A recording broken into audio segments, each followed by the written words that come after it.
All right, thank you all for coming.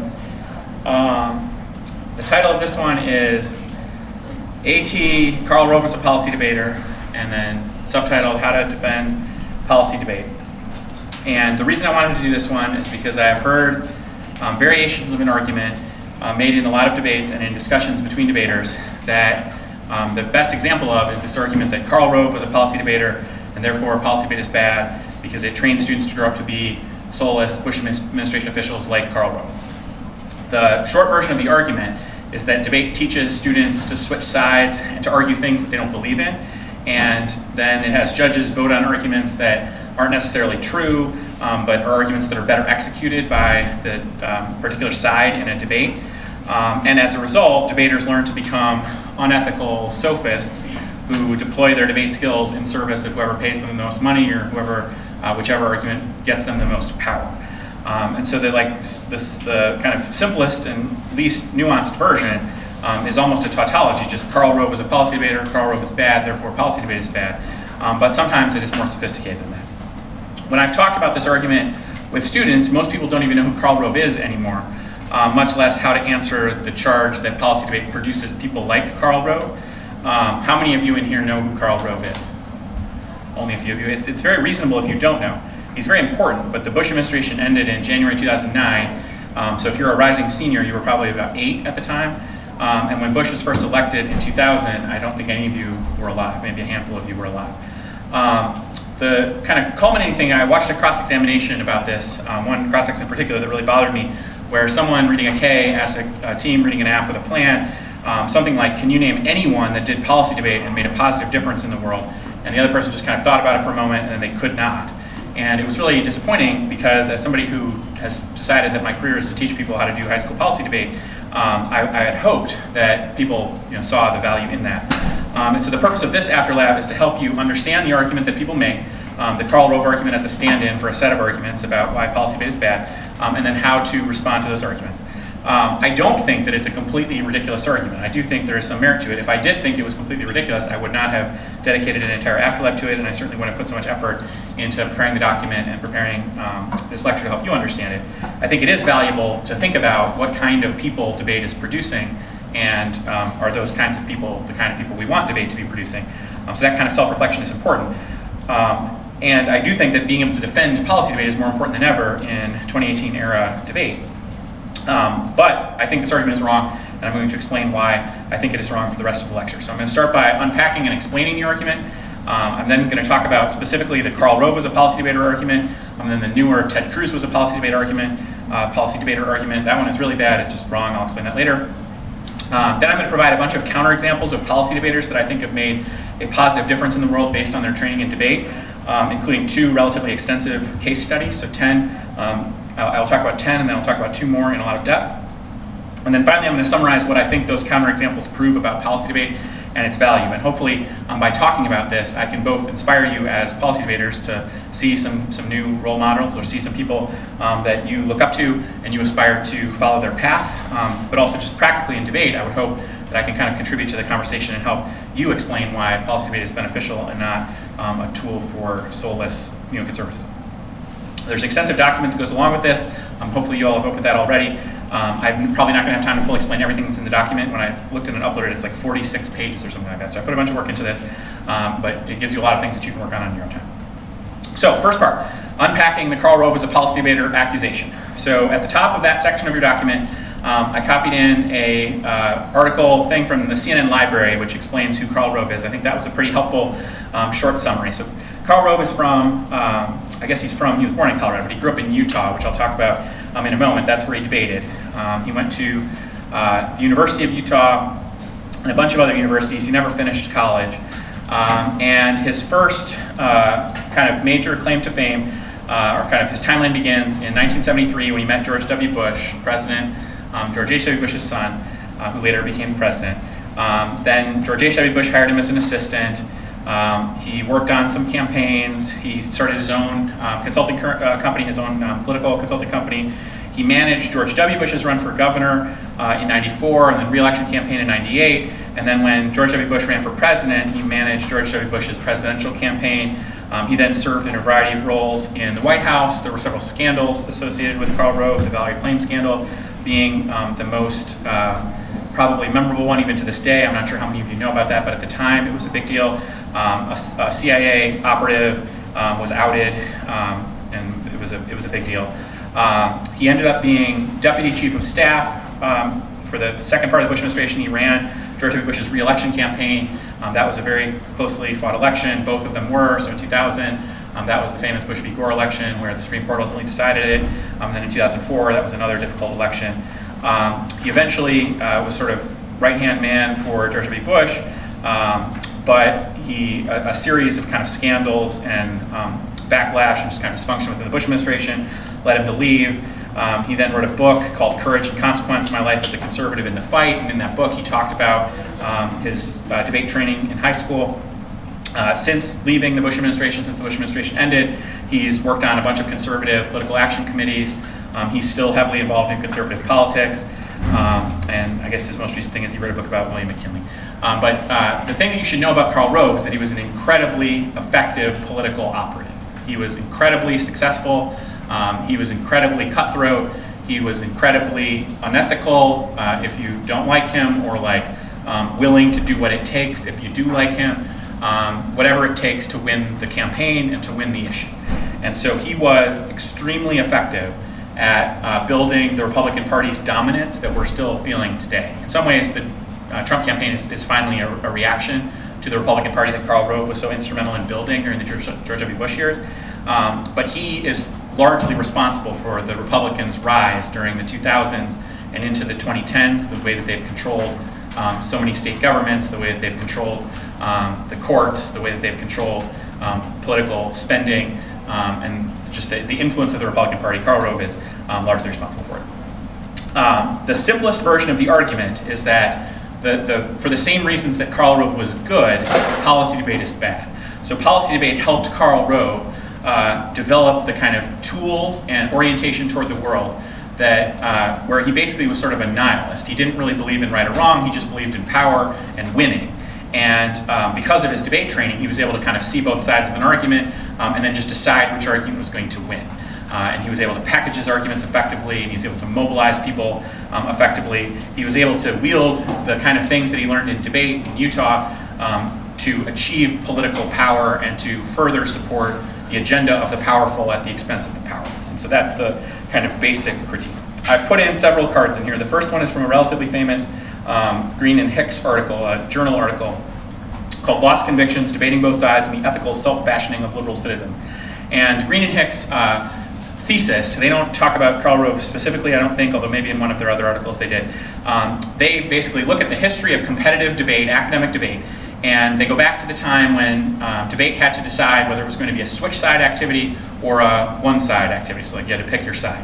And they kind of, through an interpretation or kind of a historical genealogy of the way that debate has played out, and academic debate has played out in the United States, they have concluded that that decision to create a format where students don't argue from their convictions and instead switch sides and make arguments they don't believe in, that was a fundamentally dangerous move, and that was a move that has at its heart a notion of American exceptionalism and a notion of anything goes, and it has certain power dynamics that contribute to the oppression of already marginalized people. And their argument is relatively, I don't know if reasonable is the right word, their argument is relatively tame in comparison to the argument that William V. Spanos made throughout the late part of his life. So he just died a few years ago, but beginning as early as 2002, Spanos was a professor at SUNY Binghamton. He was a professor of comparative literature. He wrote about literature on one hand, but then he also wrote some stuff about Heidegger and Foucault that was relatively popular in debate. So like in the late 1990s and early 2000s, the Spanos critique, we called it Spanos at the time, but I think we figured out later that his name is actually pronounced Spanos. The Spanos critique was very popular. And he hated that. He hated the critique. And a lot of debaters would reach out to him, and then he would have these series of things. So I've included, I think, all of the major ones in here. So the first one was in 2002, where someone emailed him, and then they posted his reply to the group. And I think this gets at the argument pretty well. Some of the later cards maybe explain it better. But he says the kind of thinking that he wants, the kind of thinking that would challenge American exceptionalism, would be completely unacceptable in debate, where we accept that there is validity on both sides of particular issues, where you can argue without having your convictions behind your argument. And so then in 2004, this person named Joe Miller wrote a book about the Kansas City Central debate team. Book is called Cross-X, and it was about the very first kind of high school, they call themselves project debaters at the time, but debaters that were challenging traditional norms in policy debate. They spoke slower. They, instead of just citing expert evidence, they made their own arguments based on personal experience. They cited kind of non-traditional experts, that generation of Kansas City Central debaters then ended up growing up to be very successful in college debate, and they had a big impact in college debate. They were sort of compatible or alongside the Louisville Project at the same time in college. And so Joe Miller wrote a book. As part of that book, he emailed and contacted Spanos, and Spanos developed this argument even more.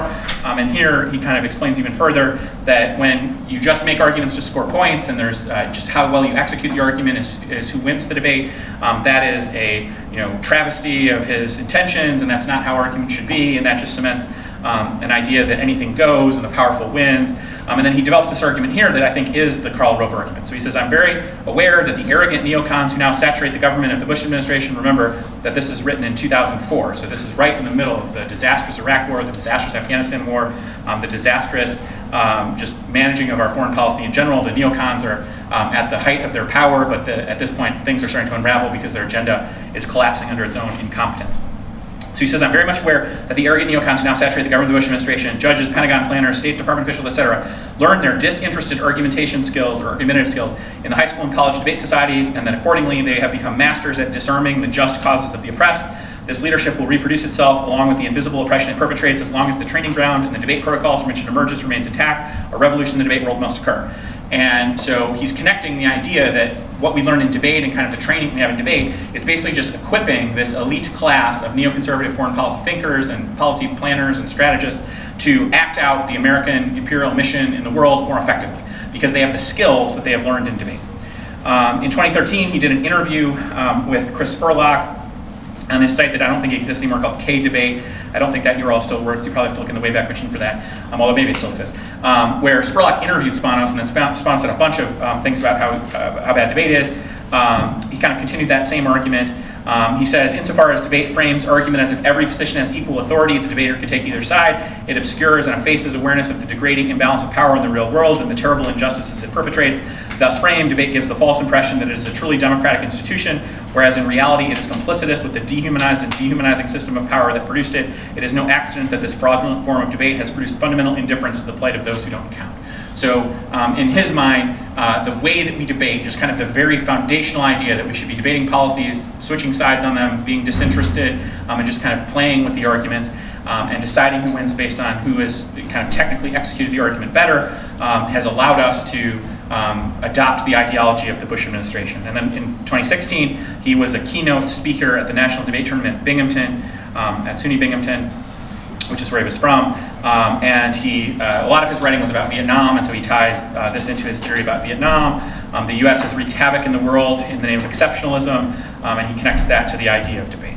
So the argument as presented in debate is sometimes Karl Rove is mentioned specifically, but when Karl Rove is not mentioned specifically, the same general argument is made, which is that switching sides and evaluating arguments and the merits of an argument based on an in-round exchange, as opposed to developing your convictions independently and then assessing arguments based on their truth or falsity toward real-world problems, real-world populations, real-world oppressed groups, is bad, and it promotes an American exceptionalism. And the reason that it promotes an American exceptionalism is the idea that whichever side wins the argument then is in the right. And so America, if it wins the argument, is in the right. If the Republicans win the argument in the democracy, then they are in the right. And so it removes ethical considerations. There's not much more to it, but that's pretty much the argument. The very shortest version is Karl Rove debated reject policy debate because it's bad, because Karl Rove is bad. The more sophisticated versions get into this idea of argument from conviction and switching sides and disinterested observation and argument as power and deliberation as a tool of American foreign policy and all of that kind of thing. So under AT, Karl Rove debated. The thing to remember is that Karl Rove is old. So Karl Rove participated in policy debate over about 60 years ago in 1966 in Utah. And from his own testimony, this method of debate was significantly different than the kind of debate that we all do today, no matter what our circuit is. So the very bottom of this first card from Rove, so Rove, this is an excerpt from his book, I think, and this was published in the Wall Street Journal. He describes it And so he's describing the debates were staged in high school classrooms, generally in front of speech, history, or world affairs classes. They were often tough audiences, uninterested in what we had to say, but stuck in their seats and forced to listen to the scrawny guys in three-piece suits.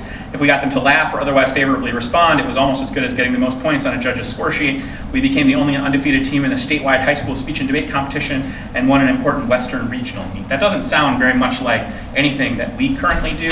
But some of the other things that he says about debate are valuable things about debate, in my opinion. So he talks about why debate required him to prepare better research, and why they had to be ready to argue both sides. So they had to pick apart their own arguments. They had to anticipate counter-arguments.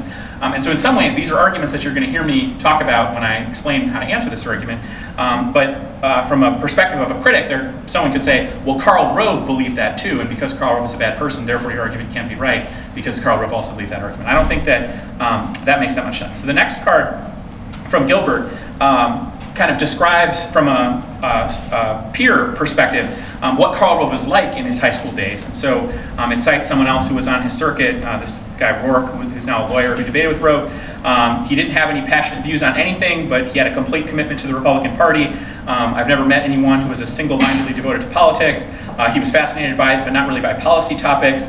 And then there's this story that's been repeated over and over again that as an intimidation tactic, they would bring in like tons and tons of files of just blank index cards. At the time, all the cards were on index cards, and so you'd bring in like little recipe boxes or little boxes full of index cards for your evidence, and they would just bring in like 6 of them, but most of them were just filled with empty index cards. So even at the time, he was very committed to Republican politics, and he was not interested in policy, and he was interested in kind of silly intimidation tactics or techniques. And so those things were true even before he ever started debating. And so the idea that debate created those things in Karl Rove, I think, is empirically false. So part of the way to answer this argument is just to differentiate what Karl Rove did, the activity that he did, from the activity that you all do, and to dispute whether that activity really played any role in the development of Karl Rove's convictions. Now you could say that policy debate failed because it didn't transform Karl Rove into a progressive, but that's asking too much for debate. I don't think that there's any reason to believe that Karl Rove was like a good, progressive, moral person before he set foot in Olympus High School's debate classroom. He was already mostly who he was, and maybe debate made him a more effective advocate, but the idea that therefore debate is bad because it made someone a better advocate doesn't make very much sense to me. The last card cites Josh Gonzalez, who some of you might know. At the time he was an assistant coach at Michigan State when this was written in 2006, and Dr. Glass, who at the time was a coach at Edgemont and Harvard. He's still around at Harvard a little bit. Gonzalez answers this argument, and he says there's actually less demagoguery and more substance in policy debate. And his kind of message to the left is that there are actually really good reasons to support leftist policy proposals and leftist programs of social change. And it's important that students learn how to defend them and advocate them, and that there is value in that. And then he says no matter how much passion or anger the current administration, again referring to the Bush administration, or conservatives or Fox News might stir up, over time, better ideas triumph if they have committed, effective, and consistent advocates. That's the sort of people we're training here. And then Dr. Glass says that what debate is doing is training the next generation of leaders, and Karl Rove is an example of that. But the problem with Karl Rove is he just does not care about the truth. That kid had a bad coach or no coach. It's not a problem with policy debate, it's just that someone who had prior conviction about a certain political agenda, not necessarily policy, and who didn't have a strong moral compass, was able to take the training they found in debate, and then they were able to execute their ideas, and they were able to pursue power. But that doesn't mean that debate is bad. That just means that this individual was able to take from debate some skills that they then use for evil. It's almost, to me, it's just as silly as saying Karl Rove went to school, and because Karl Rove used things that he learned in school to further his political campaign, therefore school is bad. I don't think most of us would believe that. And so there should be a high burden to demonstrate that there was something about Karl Rove's policy debate experience that shaped him as a person, or that shaped him as an ethical thinker. And to my mind, there's no such explanation. Even when he explains his own background, he doesn't say that. He says he came to high school a staunch Republican, he left a staunch Republican. What debate taught him is that he had to be well-researched, so it did make it more effective, but to me that seems like a feature, not a bug of debate. So next section, AT Ted Cruz debated. Ted Cruz did not do policy debate. Ted Cruz debated at Princeton in the APDA, the American Parliamentary Debate Association. That is a much different form of debate. There is no research. It is primarily judged by other students, and the topic is announced right before the debate. It is extemporaneous. There's no evidence read. And at the time, everyone hated Ted Cruz, including all of his contemporaries, many of whom have gone on to be relatively famous. So Dahlia Lithwick, the Slate Supreme Court reporter and Amicus podcast host, is the author of this first card. Her partner was Austin Goolsbee, who was an economic advisor in the Obama administration.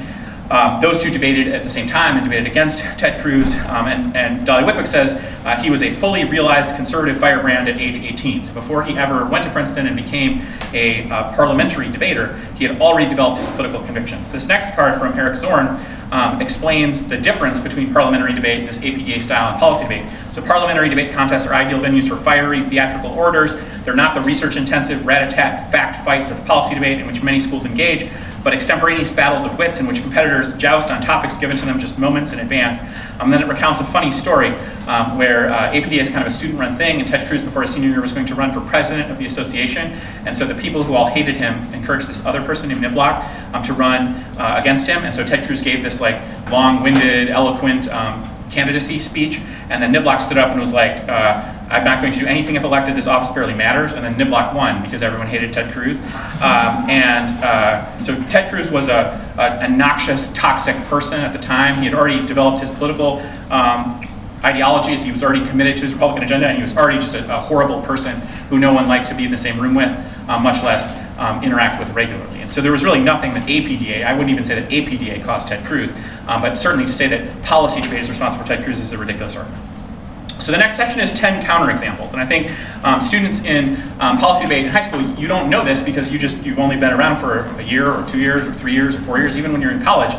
Most you ever spend in debate is 8 years, and so in 20 years or 30 years, you will realize how many of the people that debated in your era and your time in debate have gone on to do really interesting things, but you have no idea all of the interesting things that debaters have gone on to do from previous generations. So I want to share some of those with you. I've selected 10 that I think are relatively effective against answering this Karl Rove set of arguments, but there are lots of other Obama administration officials that I would also write down if I was you that could be mentioned as excellent examples of policy debaters who have done good.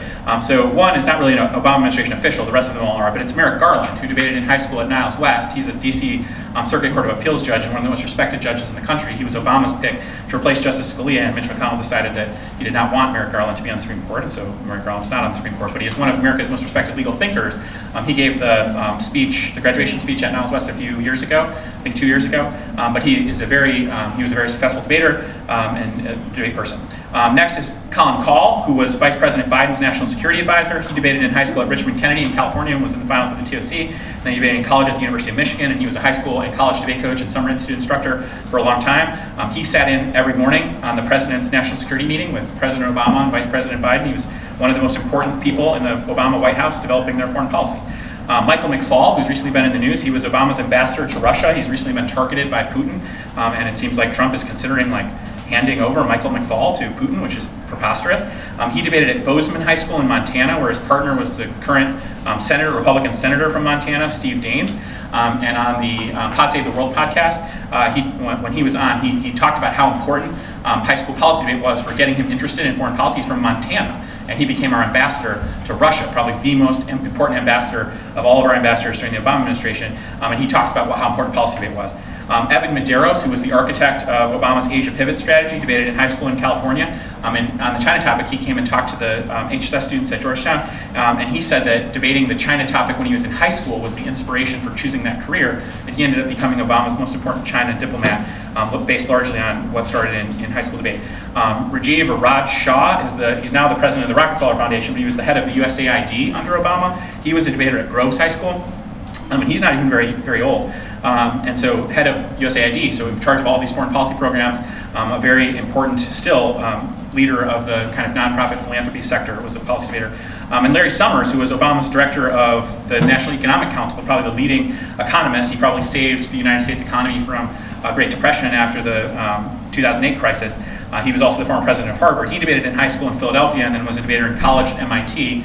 And was cleared at the NDT, I think, 3 times, but he's a very successful college debater. He's a very kind of polarizing figure, but certainly he was a very important official in the Obama administration. So I think that's helpful to know, just because the idea that there were many debaters in the Bush administration is true, but there were also many debaters in the Obama administration, and the lesson you should take from that is that there are many debaters in every presidential administration, not because debate is bad, but because debate is amazing, and the reason that so many of these people get so far in their careers is because of their background in debate. So the first person that I want to highlight is Becca Heller. We talked to her via Skype this summer in the HSS. She debated at El Cerrito, and then she debated at Dartmouth for a little bit, and she is the head of the International Refugee Assistance Project, this evidence describes, how even at the time when she was in high school, debate was her thing. That was her #1 thing. She was voted most likely to argue with the president. She now is suing the president, so that's pretty cool. But the night that the travel ban came down, she had designed and kind of architected this program where lawyers would go to all of the airports and try to help people who were being stopped at the customs office. And for that, she won the Citizen Diplomat of the Year award, which is a really big deal. She's not very old. Second is Bill McKibben, who founded 350.org, the climate activism organization. It's probably the most important climate organization in the world. He's probably the most important climate activist in the world. He got his start when he founded the Lexington debate team. So I don't know if anyone in here is from Lexington, but the founder of your debate team is Bill McKibben, which is a pretty cool thing. This card says that the roots of the new activist McKibben were well established in the old McKibben of high school debate. I think that's pretty cool. Number 3 is Ivana Cancela, who debated at Carrollton Sacred Heart in Florida and then Northwestern. She just recently became the first Latina state senator in Nevada. In 2016, she was instrumental in helping Hillary Clinton's campaign win Nevada. And she is the executive director of the Immigrant Workers Citizenship Project. She's a former union organizer. She organized like hotel workers and casino workers in Nevada. This card explains some of her background. A national high school debate standout at Northwestern University graduate, Cancela could have launched her future from almost anywhere, but instead she has kind of used her debate training to start advocating on behalf of populations that might not be able to do that on their own, and so she has been instrumental in a variety of things that I think even critics of the Bush administration would think are really cool. Number 4 is Nadine Strawson, who was a really good high school debater at Hopkins High School in Minnesota. She was a civil rights attorney who won a bunch of really significant cases, and then she became the first woman to ever lead the ACLU. So she was the president of the ACLU for about 20 years. During that time, she did a lot of stuff about internet freedom, and then during the Bush administration, she was one of the biggest thorns in the Bush administration's side. She led the ACLU's assault on the Bush administration and challenges to all of the Guantanamo stuff, the extraordinary rendition stuff, all of the various violations of civil liberty, the early surveillance fights. And she, in this card, talked about how her debate experience provided her with the skills that have been and continue to be integral to her success. She says, it literally shaped everything that has been important to me as an advocate and as a teacher. She used her skills on civil rights cases, et cetera, et cetera. Number 5, his name is very hard to pronounce. It is Ahilan Arulanantham, which I have to write down the pronunciation for. But he was a really successful policy debater at Harvard-Westlake when they still had really successful policy teams. And at Georgetown University, where he was also very successful. He's one of the nation's leading advocates for immigrants and refugees, and he is the legal director of the ACLU of Southern California, and he just last year, I guess, or would it be 2 years ago? I think it's just last year still, earned a Genius Grant for his work defending people against deportation, so people without attorneys and people who are being screwed basically by the U.S. immigration system. So he got I forget what the cash prize is, but it's like millions of dollars. And he is an up-and-coming leader of the immigration rights movement. He is someone that, if you care about things that you are learning on this topic, he is someone that I think certainly you would be impressed by, and someone who could be a role model for you. It says that he became active in debate. I'm shaped by what I learned from coaches and peers on the debate team. And I think there's some other stuff in there about how debate shaped his career. Number 6 is Glenn Greenwald, who was a really good policy debater in high school at Nova in Florida, and then a really good college debater at George Washington. He won the 2014 Pulitzer Prize for Public Service for his work with Edward Snowden. He's the journalist that worked with Snowden to report on NSA surveillance. He's won many other awards for his investigative journalism, most recently covering Chelsea Manning. He is a huge advocate of debate. He says, I continually draw on the talents I developed as a GW debater. He urged the school to pour more resources into the debate program, which he called the most important experience of his college career. It is impossible for me to overstate the value which debate had for me and which it brings to any academic institution which excels at it. And then he says other things. He developed critical thinking, research proficiency, the ability to marshal persuasive arguments. Number 7 is John Sexton. He debated at Brooklyn Prep in Brooklyn and then Fordham. And then he was for a long time, he was a really successful high school coach at St. Brendan's, which is a Catholic school for girls in Brooklyn. And he's in the NFL/NSDA Hall of Fame. Then he chaired the Federal Reserve Bank of New York. He was the longtime dean of the New York University Law School. Under his tenure, NYU Law School went from not that good of a law school to a top 5 law school. Most recently, he was the president of New York University. This card is really long, so I'm not going to read from it, but John Sexton is one of the most extreme boosters of debate that I've ever encountered. He basically thinks that debate is the greatest thing in the world, and if you read this card, like it's hard to take issue with that. Sometimes when I'm feeling bad about debate, I read this and I remember someone who has gone in a lot of things, like he had my job basically when he was my age, and then after being my age, he has gone on to this incredible career way outside of debate, and he still looks back at debate and sees that that was one of the most valuable times of his life, and it's one of the most important activities of his life. So he lists 6 things here. I think it's 6 or is it 5? It's 5 things that he sees that debate does. I would encourage you to kind of read that. I'm not going to go through it right now. Number 8 is Rebecca Fishnet. She was a really good debater at Georgetown Day. She debated with the Georgetown professor Dan Nexon, who we met at Georgetown. Those of you who were at Georgetown. She was a college debater at Harvard. She was in the finals and lost in the finals twice. And she's now a chair professor or a named professor of First Amendment law at Harvard Law School. She specializes in copyright and intellectual property stuff, and she has done a lot of work at the Center for Reproductive Rights. She is a huge booster of debate. She says high school and college debate was the most important part of my education by far. She lists some of the things that debate helped her achieve, but she is kind of one of the most up-and-coming law professors in the United States, certainly one of the kind of big name First Amendment lawyers. Number 9 is Rowan Chemerinsky. We talked to him last summer. He loves debate a lot. He was a good debater in high school at UC Lab, and then he was a very good debater in college at Northwestern. He is the dean of the University of California, Berkeley's law school now. He's argued several cases in front of the Supreme Court. He's one of the most outspoken progressive legal thinkers in the United States. He's the person that started the Take Care blog after Trump was elected to start organizing legal theorists to start challenging things that the administration was doing. He says debate was the most important part of his high school and college education. The training it provided me in analysis, organization, speaking has been invaluable, and I literally use the skills I learned in debate every day. Other than my parents, my high school and college debate coaches were the 2 people who had the greatest impact on my life. I think that's pretty good. Number 10 is Elizabeth Warren, who I think you know. She was a state champion in Oklahoma at Northwest Classen outside Oklahoma City, or maybe in Oklahoma City, and then she went to college at George Washington and she debated. She's the first female senator from Massachusetts. She was a distinguished law professor at a variety of colleges, including Harvard, and she is considered one of the most progressive members of Congress and one of the best consumer protection advocates. She has a really interesting story that she's told several times. This card quotes the interview she did with the Axe Files.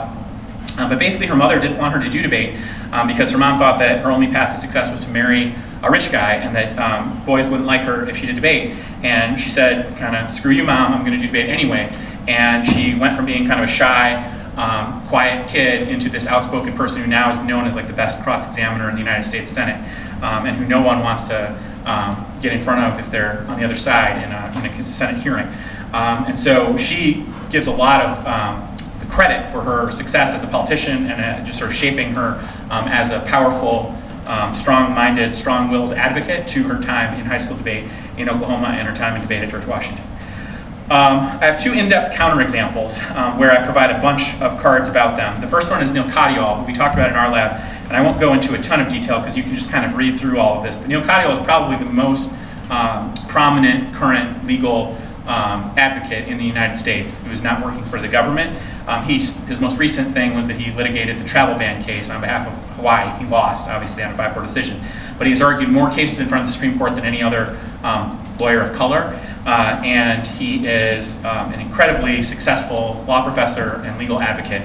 He debated in high school and then in college, and he is one of the biggest boosters, again, maybe next to Sexton, that I've ever encountered. So if you read about the things that he says about debate, he kind of credits debate for playing a huge role in his success as a trial attorney, as a Supreme Court litigant, as a thinker. It's just kind of shaped the way that he approaches his field and the way that he approaches the cases that he argues.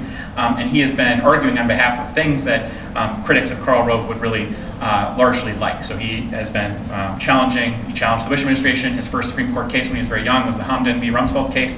He successfully convinced the Supreme Court to stop the Bush administration from detaining people without charge in Guantanamo Bay. And he represented Osama bin Laden's driver in the time, in the kind of middle, right after 9/11, when that was an unconscionable thing to do in the American public. But he thought it was right, and he thought that the Guantanamo Bay detentions were wrong, and so he made the best arguments, and he convinced the Supreme Court. So if debate is responsible for Karl Rove, I think it's just as responsible, if not more responsible, for Neal Katyal, who defeated Karl Rove's policy.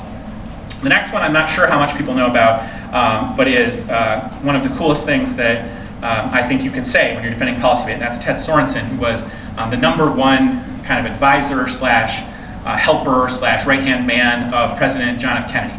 And Sorensen died in 2010, but he was kind of single-handedly responsible for saving the world from nuclear annihilation during the Cuban Missile Crisis. And if you think that's an exaggeration, I encourage you to read the explanation of this. He was a debater in high school, and he, in his memoirs and in his subsequent interviews, has said that without the training that he received in high school policy debate, he would not have been able to craft a letter to Premier Khrushchev during the height of the Cuban Missile Crisis in a way that would have gotten Khrushchev to stand down and not start a nuclear war that would have destroyed at least the United States and the USSR, if not human civilization. So he, not someone else, not a debate coach, Ted Sorensen, credits the training that he received in high school policy debate for being able to think kind of the way that Khrushchev was going to think and kind of understand both sides' arguments, be very careful about writing something, kind of see the best arguments on both sides, and then craft the best argument. And then he was responsible for crafting the letter that they sent to Khrushchev. And if that letter would have made Khrushchev mad, or if it wouldn't have given Khrushchev what he wanted, it is very likely, in the opinion of Sorensen and most other historians, that there would have been an existential nuclear war between the United States and the USSR at the culmination of the Cuban Missile Crisis. And so when someone says to me, Batterman, why do you do policy debate? It's not because I think that any of you are going to stop the next nuclear war, but it's not that either. And I think that it is silly when critics of debate and people who think that this activity doesn't deserve funding and doesn't deserve classrooms and teachers and support, I think they need to read this story, and then I think they need to think about where their priorities are at. Because I don't think that any football team has ever prevented the world from imploding in nuclear Armageddon. I don't think that any basketball team has. I don't even think that any kind of STEM class has. But debate has. And I encourage you to read this. I think it's really fascinating. So what do all of these counterexamples kind of prove, and how would you defend policy debate against these accusations? So I've included a bunch of cards in here. Some of them are from the director of this institute, Casey Harrigan, who wrote his master's thesis kind of on this very subject. He wrote his master's thesis in 2008, and at that time, kind of figuring out what is the role of debate now that we've just experienced the Bush administration was an open question, an important question. And I think it's still an important question in 2018. It's obviously still an important question. These arguments still get marshaled by both sides. The conversation has changed slightly because the Trump administration, whereas the Bush administration was like, it was incompetent in some ways, but it was, there were a lot of kind of politically astute actors in the Bush administration. The Trump administration is filled with relatively inastute actors, and so we don't have the same, like there's not as many debaters who are working in the Trump administration. But I think the essence of the argument still holds, that if you don't like policy debate, you can point at some conservatives, some Republicans, some neoconservatives, neoliberals, who have used their training in debate to make arguments on behalf of those political agendas.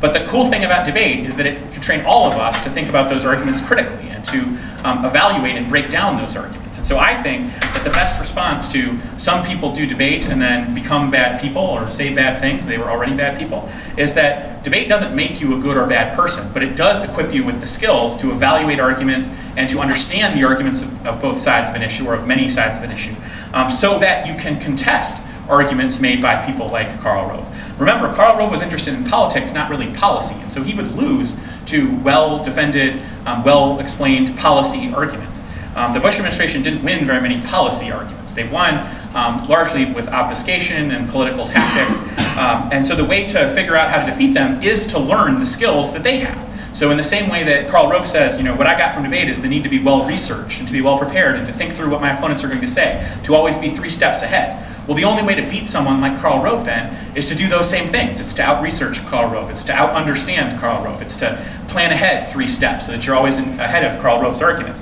And like Josh Gonzalez said in that card that I referenced before, if you are a member of the left, if you are someone who is against the Bush administration or against the Trump administration, if you believe that your arguments will ultimately prevail, then what you need is just for both sides to be really good at making those arguments. And then you should have the confidence that your side's arguments will prevail because they are the correct arguments. So the English card kind of makes that argument. The Lee and Neer card, which is below that, makes another argument about the importance of just cross-cultural dialogues and the way that debate can kind of expose us to other people's ideas in a way that is affirming and eye-opening as opposed to mind-closing. And so in 1966 in Olympia, Utah, I would imagine that Karl Rove's opponents were only white males. I don't think that he really debated anyone who was not a white man. Certainly most of the people in his league at that time would have been very conservative. So he was in a conservative city, in a conservative state, debating other conservative white kids, wearing suits in high school classrooms in front of disinterested conservative history students or whatever. That is not what debate is in 2018 at all. And the idea that all that you're ever exposed to in debate is conservative arguments is just so wrong. Most of what we're exposed to in debate are liberal arguments, at least, if not progressive or socialist arguments. the Overton window, to use that term that I talked about in the Abolish ICE lecture, for debate is way farther to the left than it is in society writ large. So on this topic, it's been interesting because so many of the arguments that would be the negatives arguments in the immigration debate in the public are really kind of outside of the bounds in debate. So you can't really make some of the arguments, like you can't make Stephen Miller's arguments. You can't make a lot of the Center for Immigration Studies arguments in debate. But this Karl Rove argument kind of believes that by doing debate, you're eventually going to latch on to those types of arguments, maybe because you just don't care and you can't see the difference, or because you think that those arguments are going to get you into power.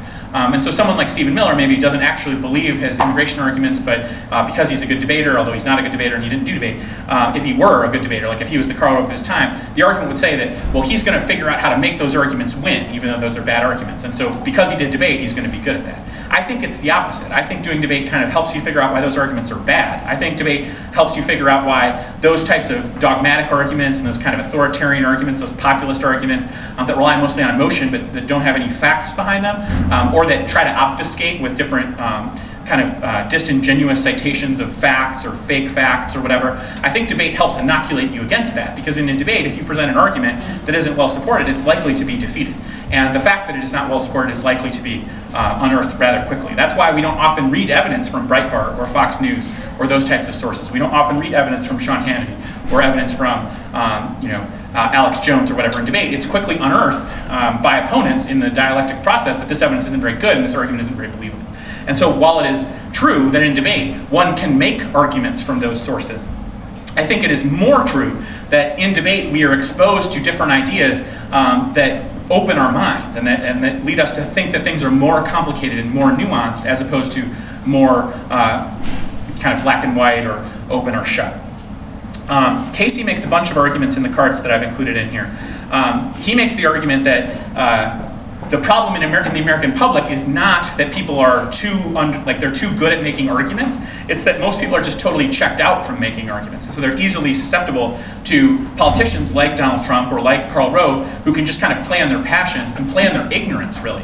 And so the solution to that is more debate. It's to train everyone, or as many people as possible, to be able to understand arguments and to be able to break down arguments, to be able to understand both sides of an issue, as opposed to just accepting whatever the easy argument to believe is. And so in the immigration context, I think the Karl Rove argument would suggest that debate is just going to train us to make arguments strategically, and so we'll be able to quickly be able to say, immigration will take your job, so vote against immigration or whatever. But I don't think that's really true. I think debate will expose us to the weaknesses of that argument. It will expose us to the problems with that argument and just prove to us that that argument is wrong. And especially if we are exposed to arguments on the other side, I think more people in debate come into debate and then move kind of left or move progressive or move more tolerant. I think tolerant is the real thing, because regardless of your politics, I think the goal is just to make you more tolerant of other people's ideas. And if you kind of believe the critique, if you believe the Karl Rove argument, you see that tolerance as kind of fake and in service of American exceptions. So you're tolerant of evil arguments. Like Spanos will not tolerate any argument in defense of anything the United States has ever done or will ever do in the world. He sees kind of all of America's foreign policy as ultimately Vietnam replayed over and over again. He doesn't see any potential for the United States doing anything valuable. And so from his perspective, if debate trains you to kind of see why some United States policies might be defensible, that's evil, because that is against his convictions, and the kind of thinking that we need is the kind of paradigmatic refusal of the United States as an idea. And so I get that. But I do think that in many cases, the exposure that we get in debate to different arguments, even Spanos' argument, broadens our horizons. I think most students, when they come into debate, you're in 8th grade, you're in 9th grade, you have a set of beliefs about the world that is largely shaped by your parents and by your society and by the media that you consume. And almost everyone who then comes into debate immediately kind of has to confront, wow, there's so many other things going on here. So many of the things that I thought were just kind of for sure true, that it would be weird to even contest in my household. All of a sudden, other people don't think that at all. They think the opposite. They think what I think is preposterous. And so now I have to figure out, where did my belief come from? Is my belief correct? What is their belief? Why do they believe something so differently? And so several of the cards in here make that argument. The other argument that Casey makes is that all of the skills that you get through debate are skills that can inoculate you against the type of thinking that would produce just sort of nihilistic disinterest. And sometimes I do worry about this. I think this is the best argument that people levy against debate. So I look at people like Josh Zive, and now Ezra Luvis is working at that firm. They are just kind of professional arguers. So he works at a lobbying firm where they just make the best arguments for their clients, no matter who their clients are. So their client might be an oil company. They make the best arguments for the oil company. And their defense of that is kind of a defense of switch-side debate. They say that in the public sphere, every argument should be made in the best version possible. And if every argument is made in the best version possible, then that means that the public discourse and the public debate is as high quality as possible, and the best arguments will then win out. And that's kind of the philosophy of debate. And I think that is subject to critique. Because when one side has more money behind it, and when one side has more resources behind it, can hire more Josh Zives and more Ezra Luvis to make their argument, then things aren't really balanced. And so his kind of response to that, and the people that would respond to that argument, the lobbyists, will say, well, we only kind of take cases when we think that it is in the interest of creating the best arguments on both sides. And sometimes I wonder about that. So I do think that is a valid criticism. But in terms of individual high school students, none of you are wielding the authority of a major oil company funded lobbying firm. You are not contributing to the arguments that are actually deciding policy debates in the Congress, or political debates in the Congress, if they are really about politics and not policy. But what you are doing is you are training yourself to be able to understand what is going on in the public sphere. You are training yourself to be a better consumer of media. You are training yourself to be a better assessor of other people who might be trying to trick you, or not necessarily trick you, but just kind of pull one over on you. People who are trying to play to your biases, or try to take advantage of your weaknesses, or take advantage of your preconceptions. And so I think thought of as a training tool for students, the criticisms of people making arguments that they don't necessarily believe in are wrong. The last argument I would make is that this argument in general just kind of over-determines debate, or it over-interprets debate. I think debate is an incredibly powerful part of anyone's life that gets heavily involved in debate. Even someone who only takes a debate class for a semester or something, or only does 1 year of novice debate. I think it can be transformative. I think it can make a big difference in their life. But it doesn't make you. It doesn't change your life so profoundly that there's no agency left for you, that there's nothing left except what debate made you. I don't think debate can do that. And I think that the negative argument, this criticism of policy debate, often basically comes down to policy debate takes someone who doesn't really have any agency of their own and then transforms them into an unthinking, kind of soulless neocon who will just defend whatever argument will get them more power and more money. And I don't think that debate can do that to someone. If the debate can do that to someone, then I think someone was already going to do that anyway.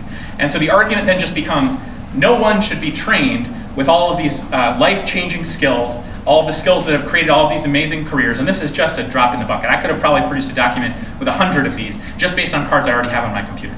But I decided I just needed to stop because I think I had made my point. But I could probably produce a document with 100 different people who have testified that debate played an instrumental role in their careers and their lives, and they have been doing incredible things that even the most vicious critic of the Bush administration would celebrate as really desirable things.